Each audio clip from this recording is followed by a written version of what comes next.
Hello, good people. Welcome back to yet another video. Pano paSaint TV, pachannel penyu, chitera. Kana uri kutoona kutanga, aiwa, welcome. So chekutanga chaunofana kuita, chinhu chakakosha ndechekusubscribe, woisa notification bell rako so that every time patinoisa video rakaita serino you'll be notified. So kusubscribe it's for free. Zvimwe chete izvozvo kunofollowa wa Facebook, wa TikTok, Instagram, uchingodaro. So nhasi ndagara nemurume ari panapa. Murume uyu ndanga ndichimutsvaga, handiti. Kumutsvaga kwandachimuita ndigare naye ndakatomboti kwaregera amboenda kwana DJ Sparks ambonotaura na DJ Sparks because ane nyaya, handiti. Ane nyaya yandoda kuti tinge tiri tinotaura naye. Chakaita kuti ndimutsvage zvakanyanya, pane zvandaimuziva achiita. But zvino izvi arikuratidza kuti achinja. Ane musambo wandaimuziva achirova wakuratidza kuti wachinja. But anyway, Welly Swag. Zviri kudidi? Mushe zviri kudidi? Angosedi. Aise baraningi. Aiwa, ndakanaka. Nonga muri kuzviona. Ndiri kuzoona. Ndina dambudziko Swag iri right. Aiwa Swag yako. Kana kune chinhu chandakaona chaunokoshesa ka. Haungatorega kudya by Swag rako riri. Ndageza ndaita sei ndaita zvinhu zvangu bobo. Wobuda zvakanaka. Ndobuda zvakanaka. Handiti. Right. Why Welly Swag? Why is zita iroro wakasharudza kushandisa zita iroro?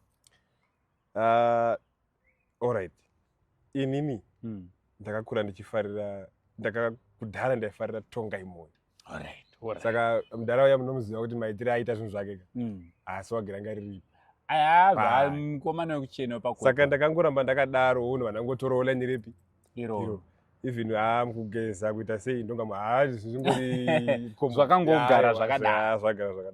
Saka pane vamwe vaizongondisimbisa kuti anogeza unogara wakangochena smart. Vanangona kuti saka ndingori weSwag.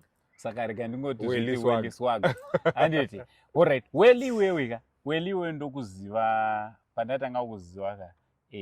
Wakamboreleasa maalbums ako kumashure uko I think is it kuma 2015 2016 iko 2015 handiti but wairova sungura ndaiva ku full time ende waitorova zvekutorova zvekure. Were you inspired na Tongai Moyo? Exactly. Pakurova sungura? For sure. Alright. Na Tongai Moyo chaizvo ndakatsika kudai ndaitoona kutozotadza zvangu but ndaida kutoita ngeiye chete. Serious? Ndaishinga. Ndo munhu waunotaiwa uyu akandinspire murume uyu handiri kunyeba.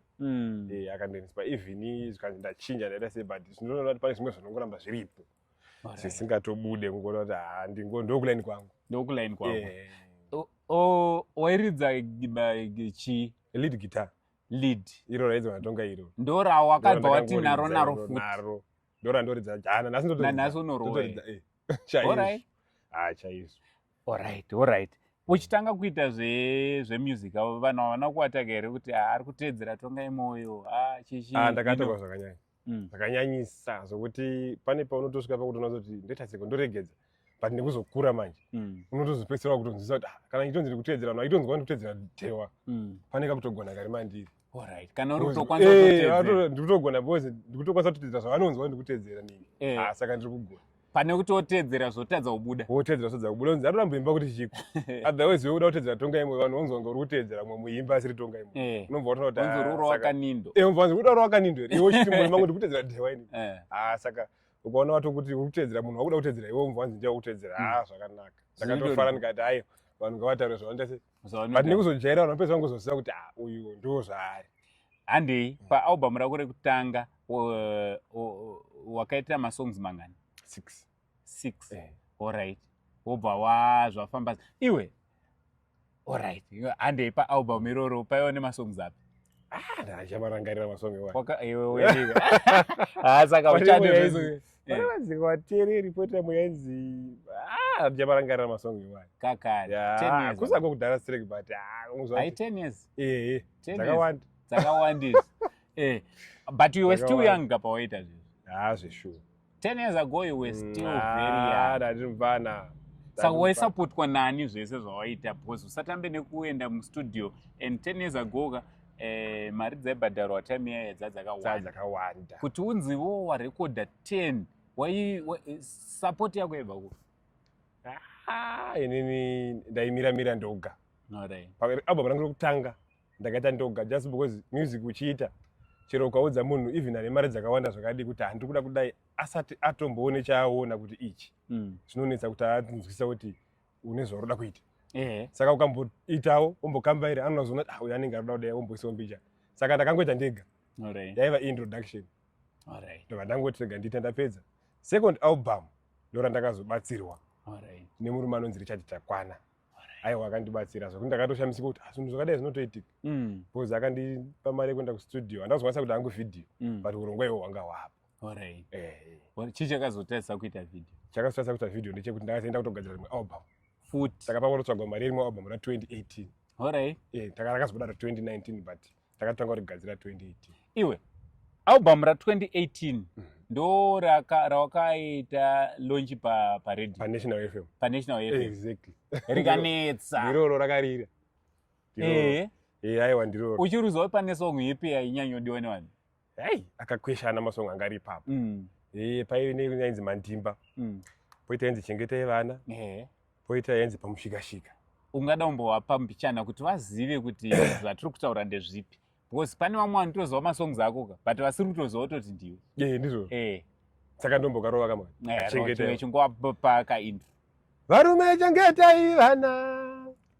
Vana makavaita inga ndimi. Nazimo vasiya vana vajararama seiko.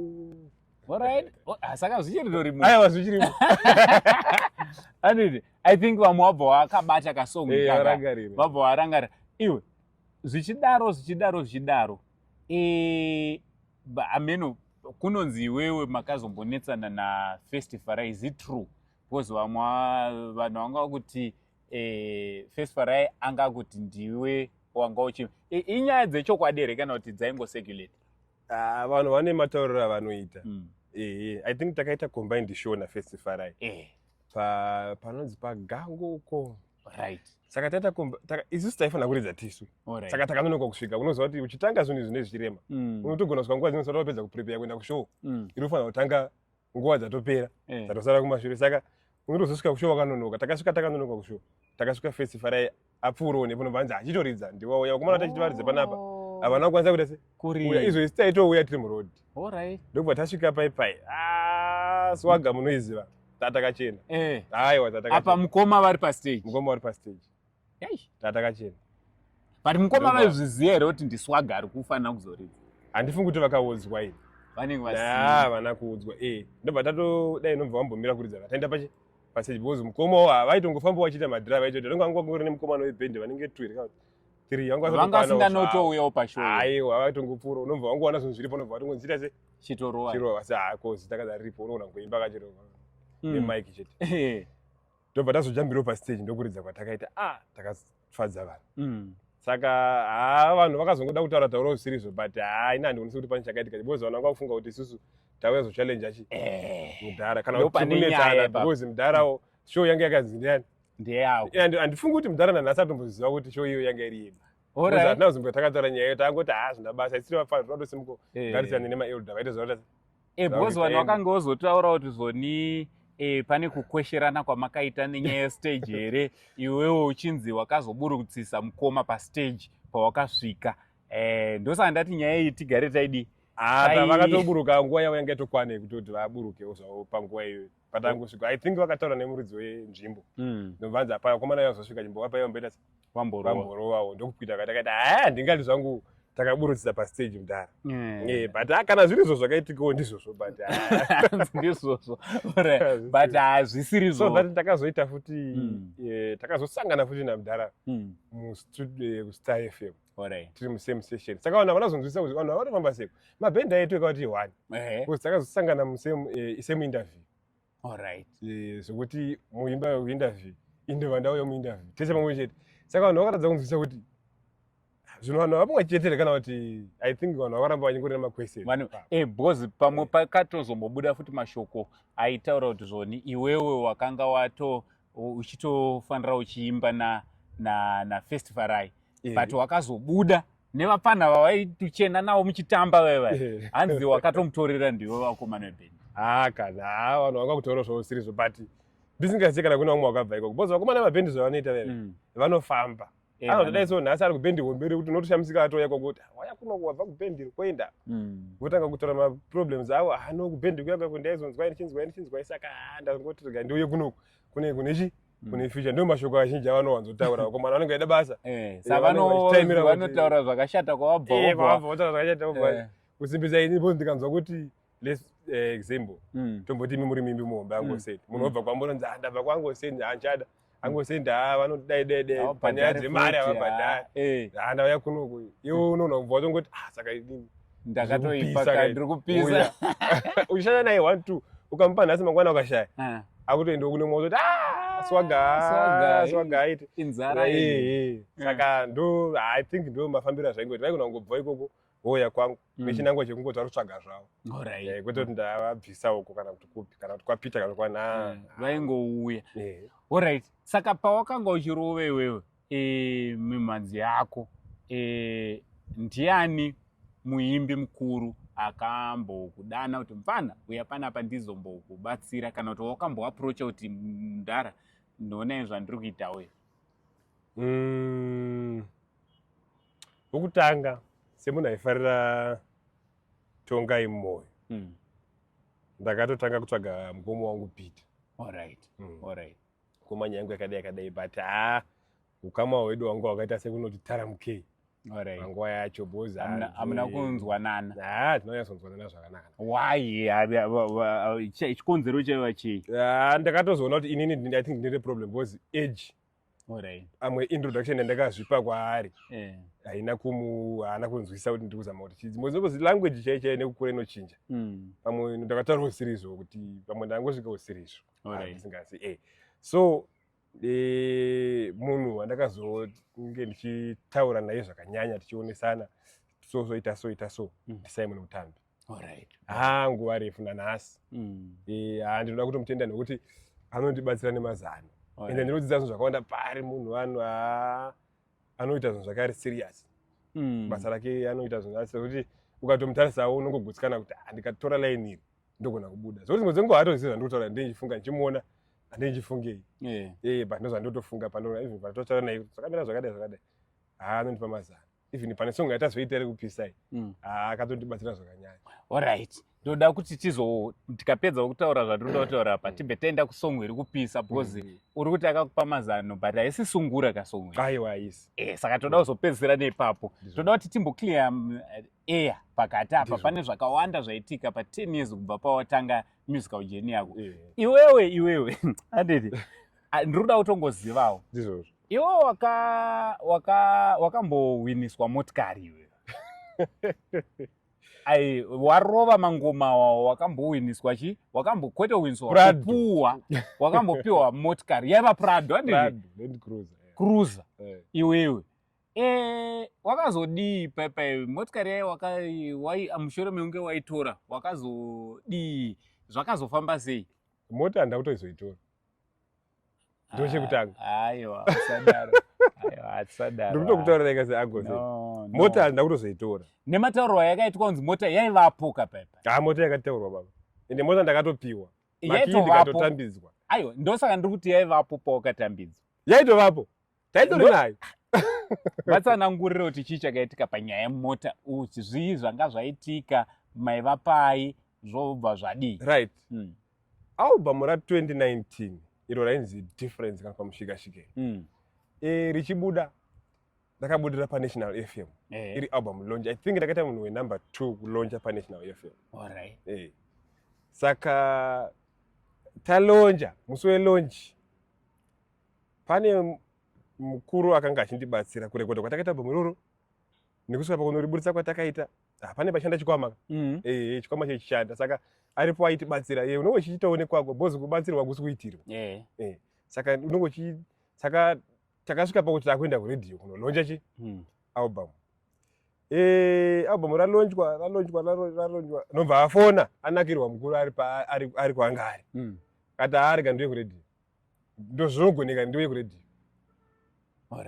Ndabvunza sales Raudopai ndo vakati launcha zikanzi ngavauye ndikana vari promota ngavauye ibasa ravo ndobva vamhanya pai nobva vasvika paenda haini ndawira panapa kapa ndangonakirwa nekuti mufana uyu ndasingafungidziri kuti tingasvike pakudai so neproject saka muningina nesomething chandamuigira big saka ndoda kumupa surprise saka ndoda kumupa mota paredhiyo pazvaitaurwa paredhiyo mwana wese wezimbabwe akateerera right ndosaka ndati ndibvunze bhozi haisi nyaya yakataurwa makuru aiwa nyaya yakataurwa panational fm that was 2019 14 November yes hai ndinga yanga tiri Wednesday handikanga noibodzi zuva rakaitika zvinhu zvandaisafungidzira muupenyu hwangu kuti inini ndingangonzi prado yemota hombe ndobva ndatonzi ndoda kumupa mota sezvirato vakati mukuti chiko muri kurevesa here remember kuti tiri panefenyuro maki akabatiswa sei Ezra Kaunda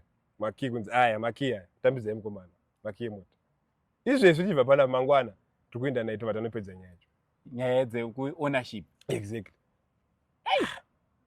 itakatomboseka chiti ndatoboti zingedzo rangosimbisa wakatombodauta sei uchiona maki ePrado ndichitapiwa so nchimatambidzwa ndakafara baba zvokuti ndakapfurikidza handidi kunyeba ndakafarisa zvokuti ndakati ndini here ndiri kupiwa because isusu kulevel randati tinofungudza kuti machi at least Nissan machi iri right yakakurisa ndinoona kuti itadza not Prado cruiser aiwa ndakafara saka mota yatapiwa mota chirongwa chapera launch yapera tasucceed because yakava successful zvekuti yakarira ende remember muna November festival season tatutasa Christmas baba saka album rakamva rawana mukana wekurira rakarira ndikurisora because hataitarisira zvarakaita zvakasiyana rakarira so tabva kulonja tabuda panze paipai mota taiona ndokubva mukuru akandipa mota ati no zvatakuchiita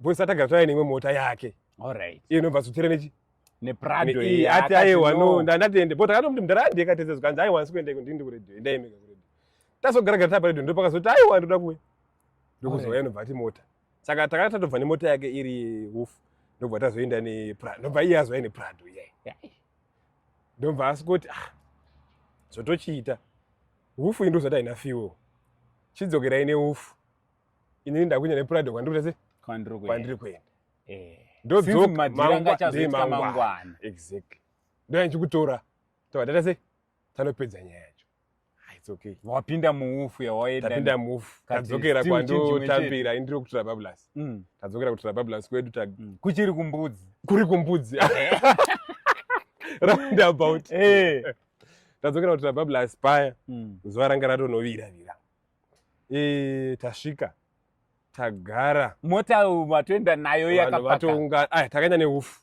ndozvandiri kuti hufu chibatiswa ndinacho pandakapiwa ina drive alright because zvekudriving anga asina trust kuti mukomana andorova here nguva refu unongoziva zvinezvi plus haiti beta mangwana ndongotangidza nyaya yako exactly saka vanhu vatoungana pai tasvika makorokoto nyaya yange yazara makorokoto vanhu vatomhanya vaungana unongoziva zvazvinoita munoziva ngosei chicelebrity chachakunatsobudiraakanaka zvikutoitika here vanhu vamhanya pai vafara mumwe wakwira pamota iya ufu iya varofunga kuti ndiye vasuziva kuti ihaisi hatina kuzowana mukana kusanangura kuti aiwa ihaisi kuti aiwa bo ndizvozvo makorokoto tese right takangomira nokapa zve30-40 minutes kwaiva nani sorry ndakudzora mashure kumba kwaiva namai mwana saka mai mwana vakanzwa sei vachiona hufu ichidzova iri pamukova pakafariwa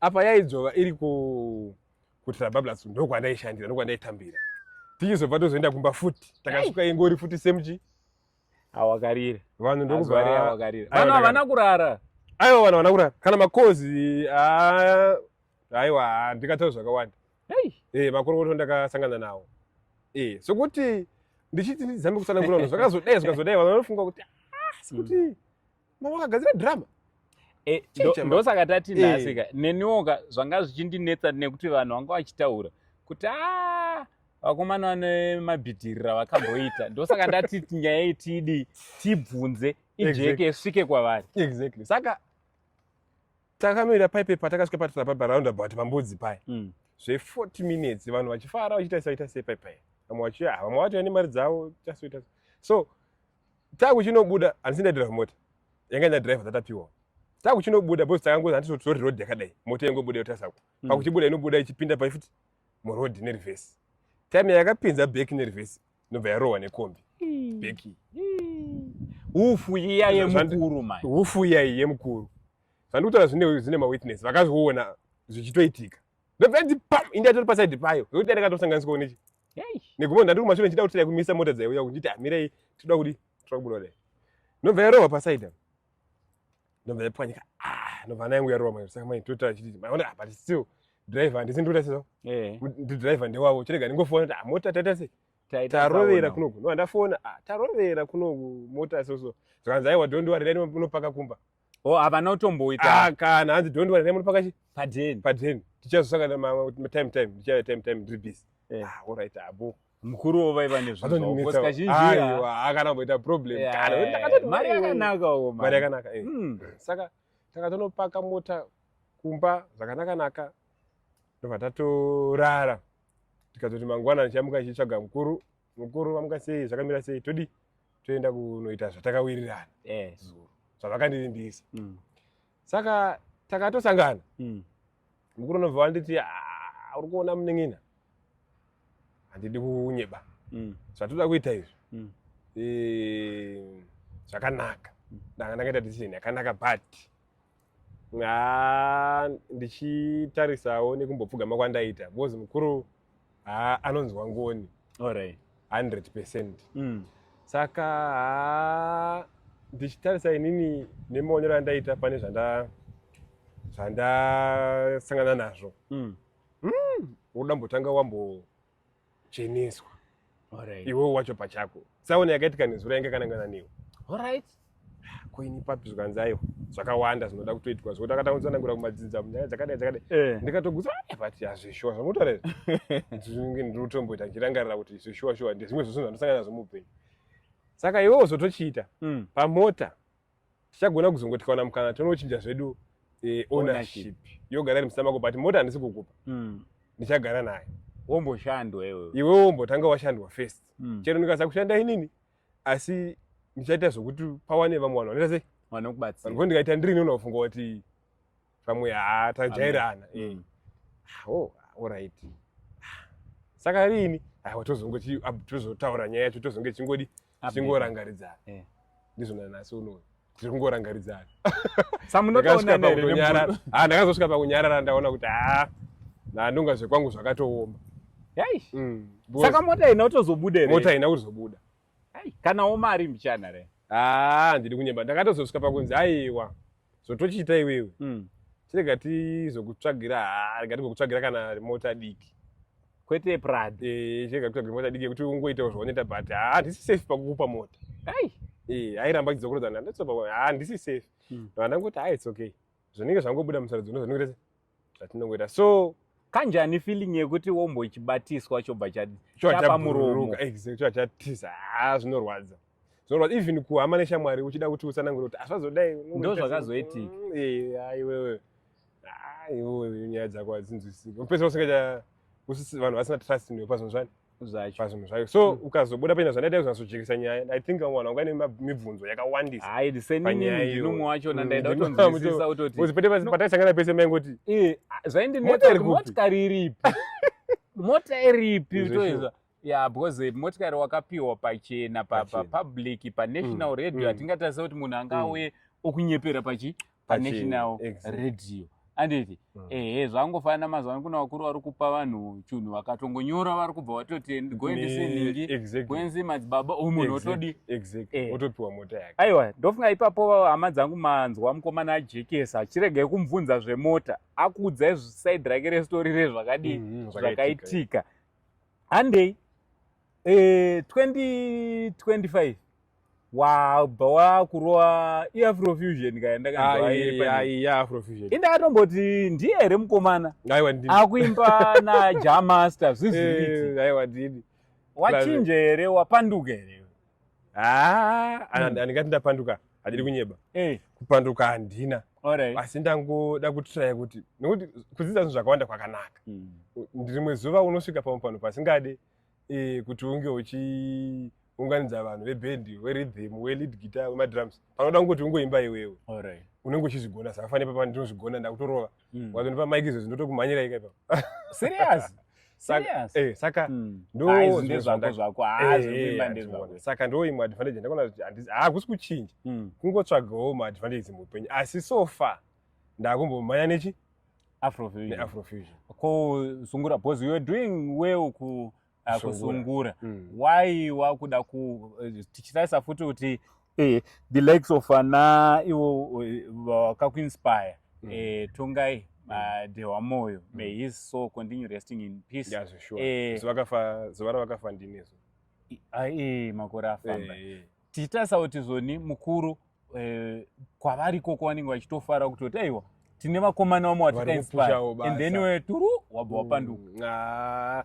Mumwoyo mangu vanoziva kuti ndichiriko kuchinhu, ndichiriko zvakanakisisa, asi apa kuda kungotiraya kuti zvimwe zvifambe zvakadai, zvimwe zvifamba zvakadai.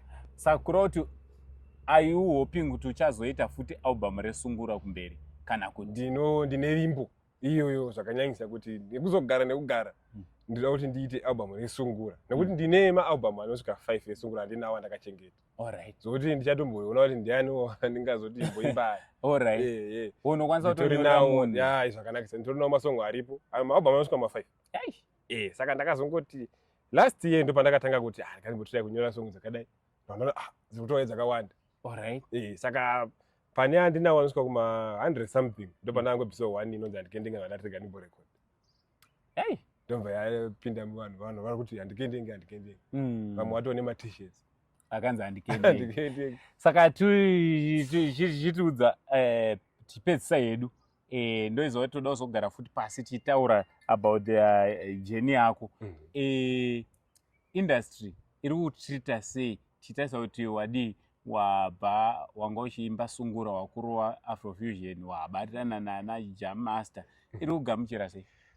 Vamwe vari kusvika pakuzonakirwa, asi vanenge vauya vachida kumeka sure kuti zveshuwa here, uri kuzvigona here, zvakutoronga kuti iwewe chaiye ungaita womvanzwa handikendenge yacho zvaritopisa, akutofollowa, akutonakirwa, akutoisa malikes. Saka ndo matiitira kuti vanhu vari kufara zvisingaite.